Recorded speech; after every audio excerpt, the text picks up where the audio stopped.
a game that I've been looking forward to ever since it was announced.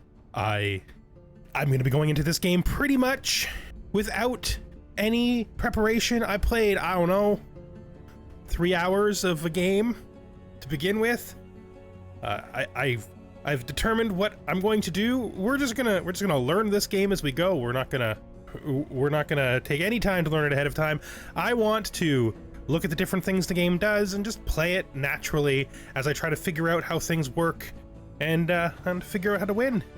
So to align with that learning the game as I go type style, I've decided that I'm going to play through all of the tutorial world, the story realms, just in order, one at a time, do complete playthroughs of them. I'm going to do some editing because I like to do editing to make things quicker, but I'm not going to do too much, so pretty much the entire scenario will be included in each video set. Because these missions are relatively short as far as I can tell, they should come out in pretty quick succession, and unlike my other series where I sort of play them over time and edit them out, set our difficulty to normal. We're going to create a custom faction, but we're going to actually use our frogs here. Yes, that's right. Looking at all the different choices I had, I made these wonderful frogs. They're not frogs though, they're toads. You see, they are desert-dwelling arcanist toads. I gave them settlers because the idea is that they are sort of like nomadic, well, formerly nomadic, spiritual, magic-based, wilderness toads. Yes, toads. Frogs of the desert. We'll just quickly look at the traits that we took. Okay, we're hardy and desert adapted, which means that we have some extra health and we can make farms on deserts and some other nice little things. And we started with Mystic.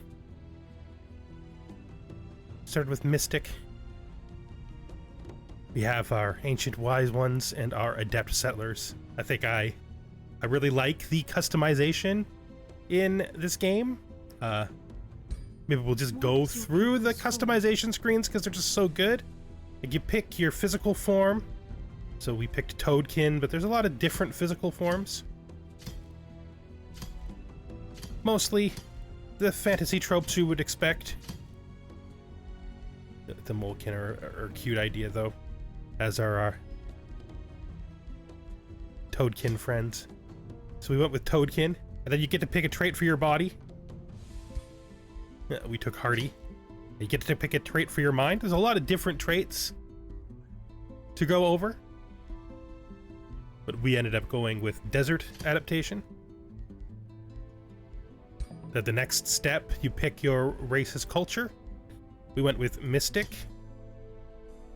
just because I wanted to be like magical, not religious so much as spiritual, magical, you know, arcane. And then our two traits of the trait list, you get all these traits in the trait list. We took Ancient Wise Ones, because toads live forever. And we took Adept Settlers. There you go. So it's really simple, which is pretty great. A lot, then you pick your Tome of Magic here, which is really also great. You pretty much can pick any tome, even if you don't have any Empire affinity for it.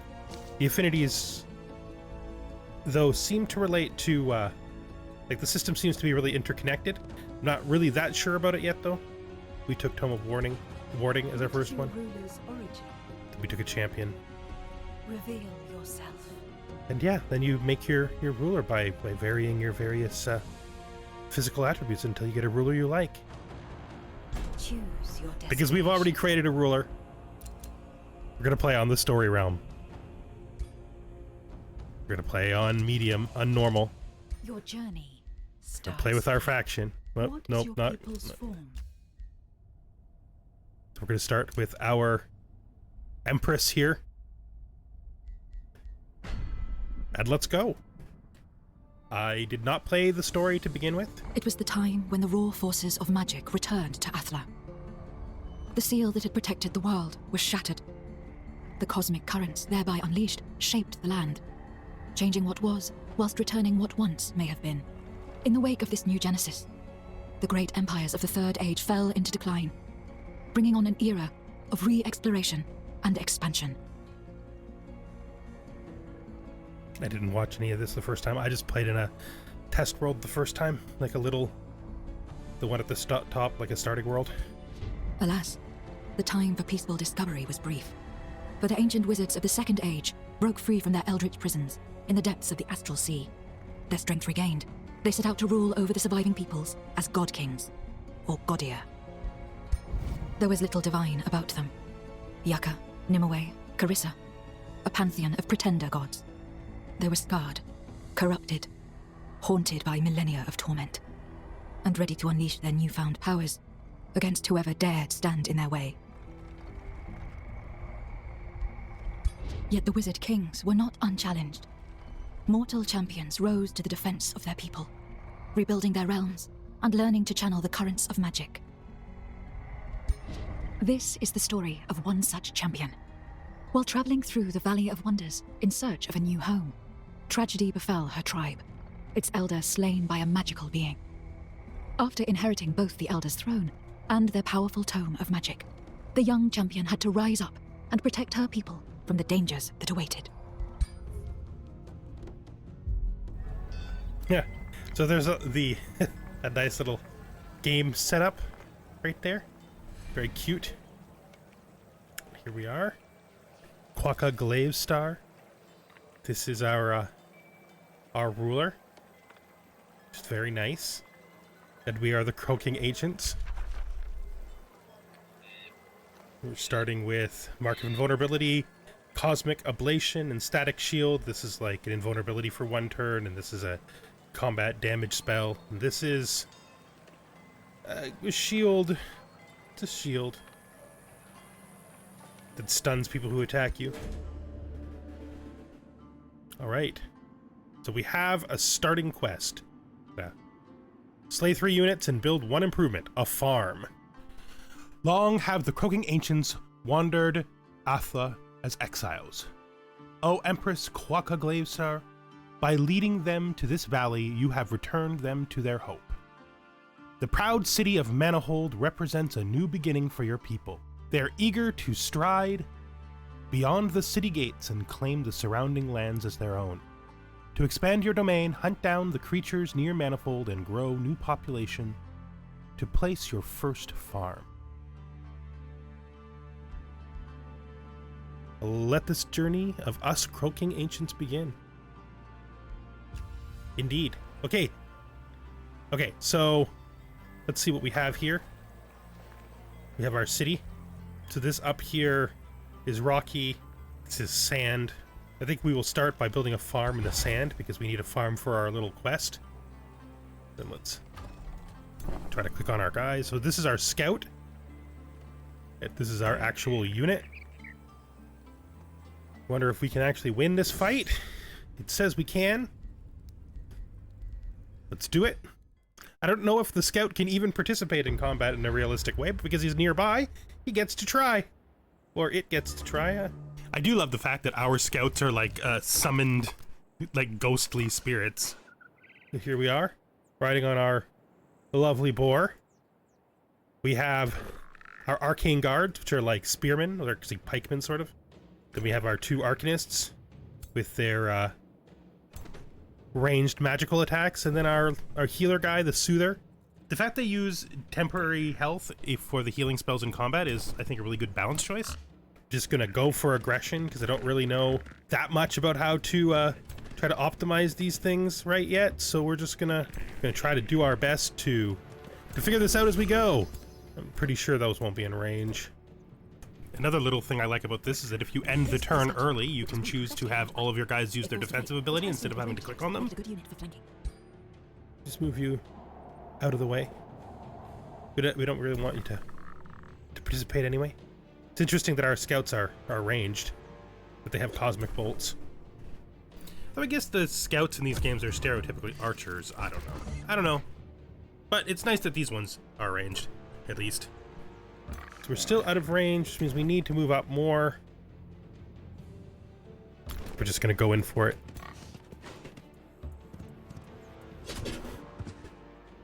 Attack these spiders. Oh. It wasn't too much damage. Spearmen, though, they're doing a great job. Like, I think we're gonna move you to here.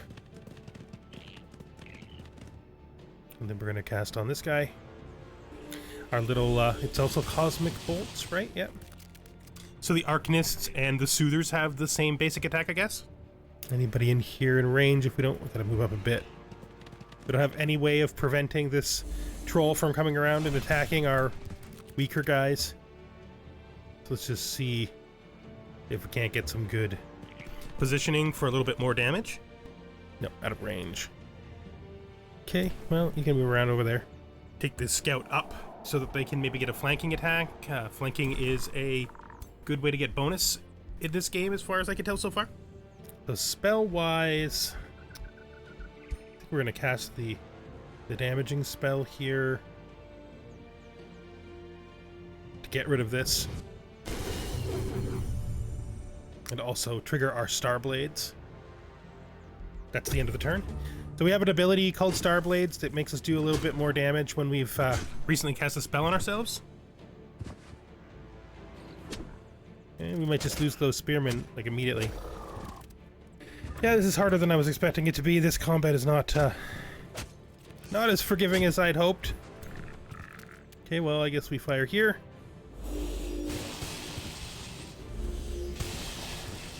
Well, it's not so bad. Move you up. Fire here with our priest guys. And then I think here.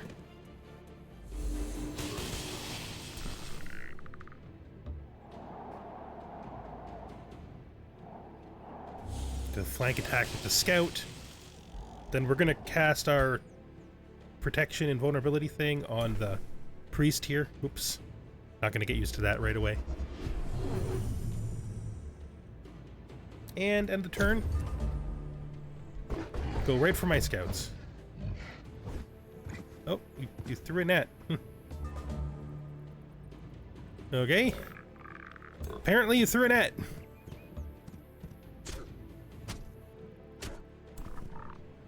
Back you off. I honestly don't care if that puts you out of range. Up to here.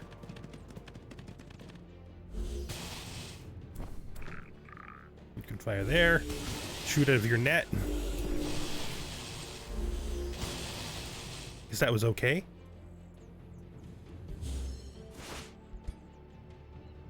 This is a skirmisher unit. Cast that.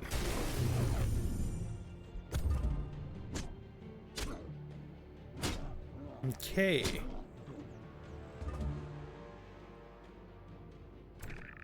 Just try to kill you with our ranged attacks.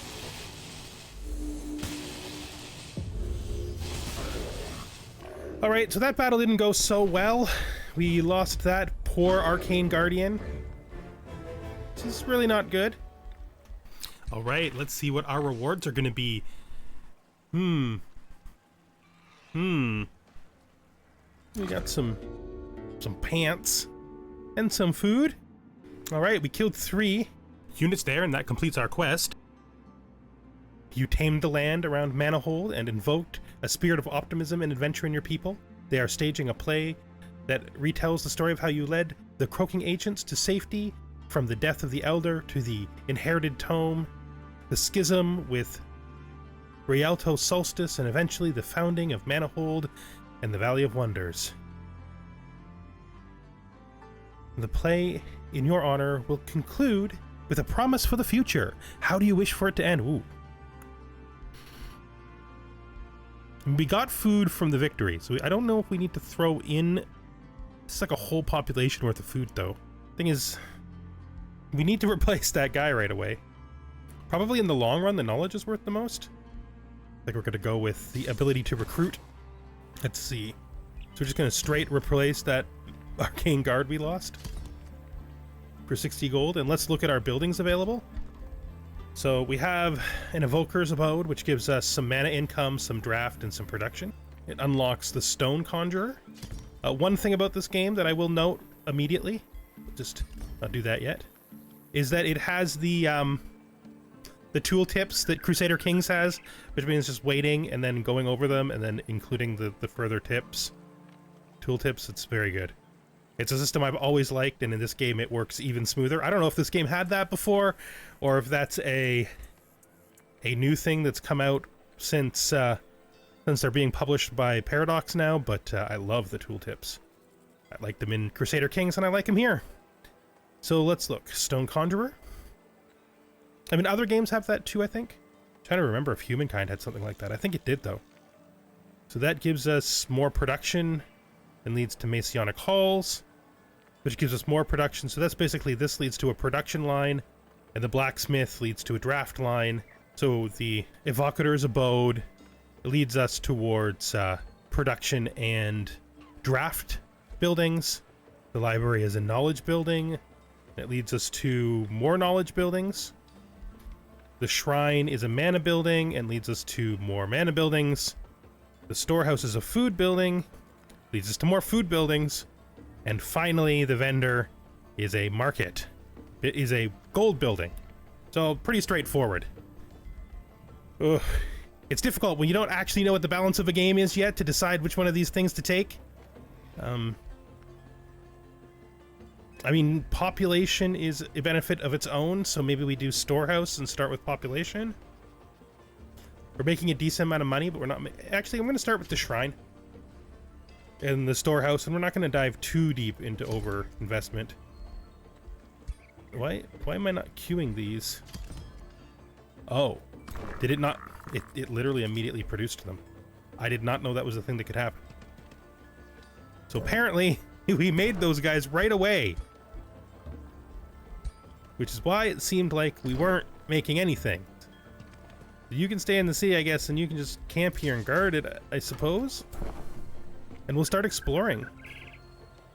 So we've got a gold vein. We've got an iron deposit. Got this forest up here. This is a mana stash that we can go for. This is Astral Echoes. It looks like the most interesting stuff is all to the east. So we'll go there and send the scout south. Meeting the Separatists. You meet Rialto Solstice, who parted ways with the Croaking Ancients, loyal to him as your tribe entered the Valley of Wonders. So we speak again, Qwakka Glaive Star. Rialto Solstice says with a stern voice, remember, we of Fate's Web seek no quarrel. It was magic that caused the loss of our homeland, magic that killed the elder of our tribe. When you took up the elder's tome, you asked for doom. We keep our distance. Evading all magic will keep us safe. It's a very odd, considering that we are traditionally a culture who's been involved with the mystic, but I suppose we could try to sway them by giving them our Whispering Stone and trying to make them join us. Their town is literally right beside us. That's super interesting, weird. Okay. Oh, we got move left, so let's take ourselves in this direction. I want to explore this red thing and this, and then the star over here. I'm gonna set our new arcane research. This is a scroll of attunement. So this will give our star blades to non-mystic units. It's pretty good, but I think we're gonna go for Summon Phantom Warrior. I do love to summon in all kinds of magic-based games like this. Let's move it one further. End of the turn. Mending the Schism. Befriend City Quest. One pact of vassalage with the Fates Web. Following up on a long debate, one of the soothers from Manihold approaches you eager to speak. As you know, my Empress, not all of the Croaking Ancients had the wisdom to follow your lead to Manihold. Some became fearful of the magic that the Elder passed on to you, our Empress. They stayed with Rialto Solstice and found Fate's Web on their own. Will you seek out and ally with Fate's Web and reunite the Croaking Ancients? Yes. Haha. Yep. We're definitely doing this. I actually kind of like the way that this tutorial sort of narrative thing works out. I like that a lot. I think it's really suited to games like this. And we're gonna head into the desert first. End of the turn. Hunters from Beyond, 3 units to deal with. For a brief while, the people had a respite in the Valley of Wonders, but now panic shouts start to echo in the streets of Manihold. Doom is upon us! Monsters from beyond! Your scouts arrive shortly after the uproar. Creatures from the Astral Sea have been sighted near the city. The fear of the croaking ancients quickly leads to doubt. Was Rialto Solstice right? Solus. His name is Solus, not Solstice. Was Rialto Solus right? Have your magic powers attracted the creatures from afar? To protect your people and restore their faith in your rule, you must seek out the Astral Sea monsters near Manihold. Okay, so where's the quest monsters? We will go to our quests. We will go to this. They're over there. So they're where I was already heading. That's fine. We're perfectly happy with that. And this is our development tree. The affinities you get here are based on the picks you made when you designed your culture. So we start with Astral Affinity, Nature Affinity, and General because of our starting picks. This is because we're settlers, and this is from everything else. The only thing we can actually purchase right now is 20 combat casting points and 20 world map casting points, which are actually pretty good, and it's cheap too. I think we'll just buy it. We'll just buy it right away. Okay, we produced another Arcane Guard. Probably overproduced units, to be honest, because I didn't know that I was actually producing them when I clicked on them. That was all on me. I expected that even if, I didn't think that they could be built instantaneously. It's good that they can, though. We're also getting close to building more buildings. We have another province that we can claim. I don't think I want to go too far south. Eventually these guys will be ours, but I do want this iron mine, though. It's iron deposits and pastures. Well, that's really good. So it'd make a really good farm, but I think we're going to make it there's not actually much to lose in making this a farm, because the way these works is you always get the full bonus, right? So you always get the full bonus, and then you get what the building is. So the bonus for the farm being on the river is probably makes it better to make this a farm. So we get the iron and the pasture bonus anyway. But you're just going to come down here. Keep exploring. And where are you going to go, my froggy friend? Where is your future? Well, we'll grab this. Maybe we should try to kill this monster den. I think we're going to manual combat. I think we're going to manual combat at the start, at least, just because I think it's going to be good to get used to the way the combat works in this game.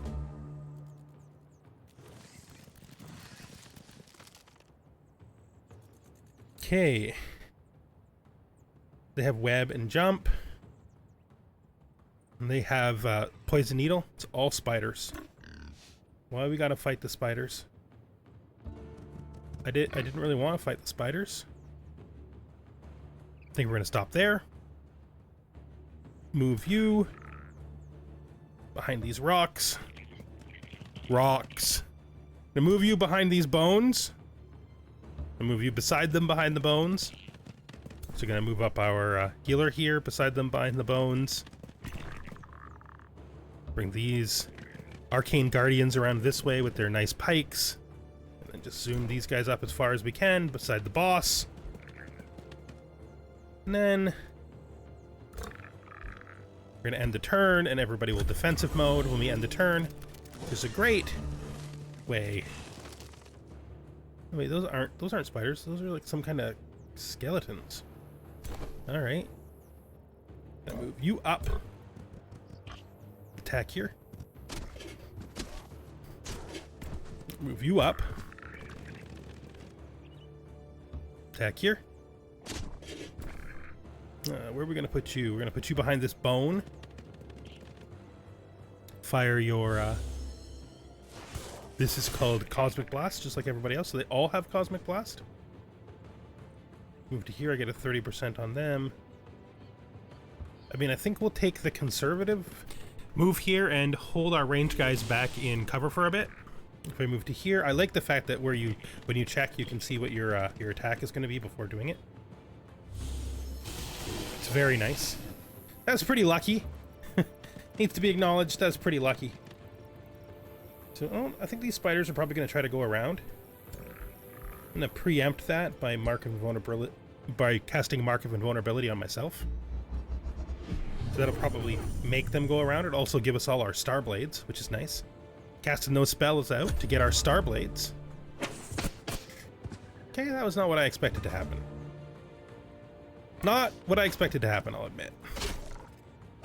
Probably forced that to happen by attacking with, by making myself invulnerable. Might have melee'd me if I hadn't. You can make it around back, so you might as well take your flank attack. Now they can't get out, so it's actually pretty safe to move up the casters, the battle mages. These guys, what are they actually called? The Arcanists. One of the really cool things you might have noticed about the Arcanists is even though they have the same basic ranged ability as the Soothers do, they get to attack 3 times if they don't move. So we have defeated everybody inside of the monster den. Spiders and skeletons. We got this Mask of Precision and more food. We'll take the reward.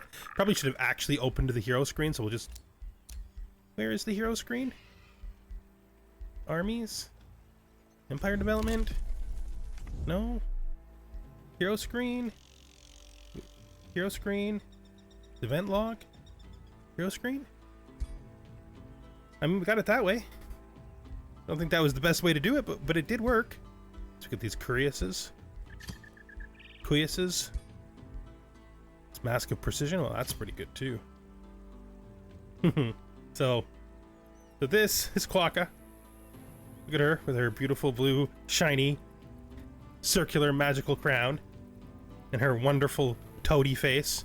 She is the she's the great empress of our Toad Empire. She's going to be the focus of the future of much of our play in this game. Look at you, Qwakka. Look at you. I am absolutely in love with the fact that they let me make this beautiful toad lady. I mean, technically the game thinks she's a frog, but whatever. I know she's a toad. That's all that matters. Let's get out. And I think we're going to head down this way towards the combat that we have to do. End the turn. I wonder if Fate's Web here... So how do we look at this town? I guess we click on their town name, that's how we do it. So if we want this to go faster, we can spend Imperium. That's one of our resources, like gold and stuff. Imperium is related to diplomacy and building new towns and stuff, but we don't have enough right now. Okay, powerful astral currents converge at this location. Rather than forming an ordinary mana node, these energies have crystallized into a forest of shimmering trees. Intricate branches and deep meandering root systems suggest an interconnectedness to much in the universe. Souls, worlds, even ages. Time and space have no meaning here. Ooh. It's occupied. It's a conduit. Are we gonna go in? I think we're gonna. Alright, you discover a thicket of trees made of pure crystal. You find yourself confused by the reflected light around you. You discover that the further you explore, the more disorienting and twisty this maze becomes. The forest of crystals and light confuses your sense of direction. As you and your army stumble through the maze, you are not sure what is and what is not a path or merely a reflection. Blinking in the light, you realize this maze would be the ideal place for an ambush. Something approaches. All right. Use your arcane knowledge to twist the effects of the reflective maze to your advantage. Success. 60%. The ambushers find their tricks reflected back on them. 40% chance failure. And for 6 turns, we lose 1 astral affinity. All right, then. We try to get the 60%. Ugh. We have to retreat from this. We are not prepared for that. Sucks that we lost an astral affinity too. Okay, well, lessons learned. All right, and with that, as we pick a new province for our little town, I'm going to call that the end of the episode. I'm going to try to get these episodes out faster than my usual episodes, in fact, much faster. I may have all of the first story realm out nearly immediately, like in the same day, a couple of hours apart. It depends on how fast I can do the editing. I'm going to do all of the story realms as well before I start maybe delving into more regular gameplay for this series. If you enjoyed this episode, please consider giving it a like or checking something else out on the channel. You may find I've done other things in the past that you enjoy as well. If this isn't your first time here, or if you're just impressed by my content and want to see more, a subscribe really helps, although I enjoy the views. I love it when people come watch my content, even if they don't make their presence known. Thank you for watching, and I hope to see you in the next part. And let's just build the quarry up here.